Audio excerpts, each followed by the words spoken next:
For over a century, the Nobel Peace Prize has stood as one of the world's most prestigious awards. Meant to honor champions of peace, it is supposed to celebrate those who make meaningful contributions toward resolving conflict, advancing diplomacy, and securing human rights. Yet, behind the gilded facade lies a history riddled with contradictions, political maneuvering, and missed opportunities. In 2025, the announcement that former U.S. President Donald Trump was nominated for the next Nobel Peace Prize, nominated by none other than Pakistan and Israel, sparked both outrage and ridicule across the globe. Critics took to social media, questioning what real contributions Trump made to peace. But Trump's nomination is hardly the first time the award has stirred debate. In fact, controversy has followed the Nobel Peace Prize almost since its inception. The irony of its founder. The Nobel Peace Prize was established by Alfred Nobel, a Swedish chemist, engineer, and industrialist who amassed great wealth by inventing and selling weapons, most notably dynamite. Though originally intended for use in mining and construction, dynamite quickly found application in warfare, earning Nobel the dubious nickname, the Merchant of Death. The story goes that when Alfred's brother Ludwig died, a French newspaper mistakenly published Alfred's obituary. It read, "The Merchant of Death is dead." Dr. Alfred Nobel, who became rich by finding ways to kill more people faster than ever before, died yesterday. Shaken by the idea that this would be how history remembered him, Nobel set up the Nobel Prizes, including one for peace, perhaps as a form of self-redemption. But this founding irony remains at the heart of the award. A peace prize born from war profits. A selection process shrouded in secrecy. The Nobel Peace Prize is unique among Nobel Awards in that it is administered not by Sweden, but by Norway. The selection committee consists of 5 members appointed by the Norwegian parliament.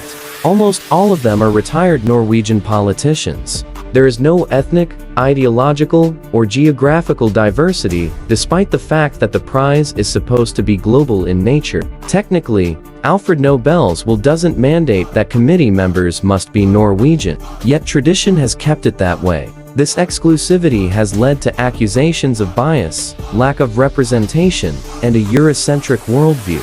And the numbers speak for themselves. Until 1960, all Peace Prize winners came exclusively from Europe and North America. It took 50 years to find a non-white recipient.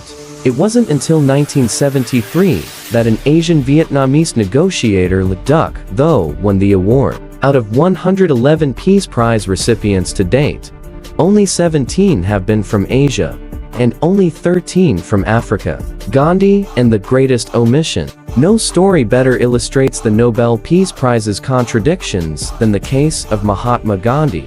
Gandhi was nominated for the prize 5 times: 1937, 1938, 1939, 1947, and 1948.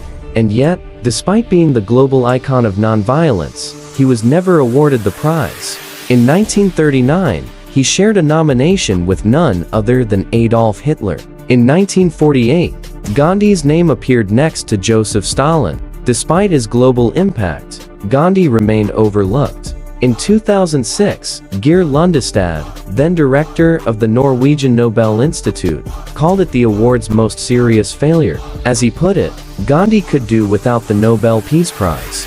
Whether the Nobel Committee can do without Gandhi is the question. Adding to the irony, Martin Luther King Jr. and Nelson Mandela, both inspired by Gandhi's methods, eventually won the award. But Gandhi himself never did. Controversial winners, from Arafat to Obama's list of winners isn't without its own controversies. In 1994, Yasser Arafat, head of the Palestine Liberation Organization, shared the prize with Israeli leaders Yitzhak Rabin and Shimon Peres for their role in the Oslo Accords. Many questioned the decision, citing Arafat's alleged involvement in acts of terrorism. One Norwegian committee member called him the world's most prominent terrorist. In 1973, Henry Kissinger received the prize for negotiating the Paris Peace Accords, meant to end the Vietnam War, but the award drew intense backlash. Kissinger had ordered the bombing of Hanoi during those very negotiations. The New York Times dubbed it the Nobel War Prize, and 2 committee members resigned in protest. Even more controversial was the 2009 award to Barack Obama, just 9 months into his presidency. At the time, the US was still involved in wars in Iraq and Afghanistan. Obama was honored for extraordinary efforts to strengthen international diplomacy, but many believed the award was premature. New York Times columnist Nicholas Kristof noted that Obama had yet to achieve any tangible results. One activist called it the "You are not George W. Bush Prize." Trump himself pointed to this, saying Obama got the award for doing practically nothing. Why Trump's nomination fits the pattern? So, does Donald Trump deserve the Nobel Peace Prize? That depends on who you ask. While his foreign policy often sparked division, Trump did oversee the Abraham Accords, which normalized relations between Israel and several Arab nations. He also held unprecedented talks with North Korean leader Kim Jong-un. Supporters argue that these efforts qualify him.